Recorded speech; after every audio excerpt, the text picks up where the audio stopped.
കോളോ? അതെ, international call. പറയുന്ന പോലെ അപ്രതീക്ഷിതമായിട്ടാണ് കിച്ചുവിന്റെ വ്ലോഗിൽ ആ അവാർഡിന്റെ കാര്യം വന്നത്. അതുകൂടെ കണ്ടപ്പോഴത്തേക്ക് ബോധ്യമായി ഇവര് നല്ല ഒന്നാന്തരം അട്ടർ ഫേക്ക് ആണ്. ഈ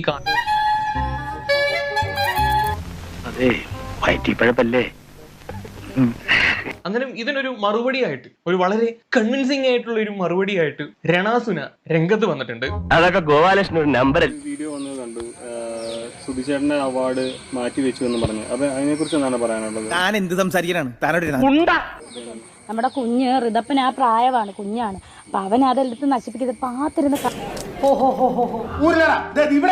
വളരെ കൺവിൻസിംഗ് ആയിട്ടുള്ള ഒരു എക്സ്പ്ലനേഷൻ. ഋതപ്പൻ കുഞ്ഞു പ്രായമാണ്, അതുകൊണ്ട് അവൻ എടുത്തത് വെച്ച് കളിക്കും, അതിന് തടിയായോണ്ട് ഒടിഞ്ഞു പോകും. അതുകൊണ്ട് ഋതപ്പന് കൈയെത്തി പിടിക്കാൻ പറ്റാത്ത ഒരു ഹൈറ്റിൽ കട്ടിലിന്റെ അടിയിൽ വെച്ചേക്കുമായിരുന്നു.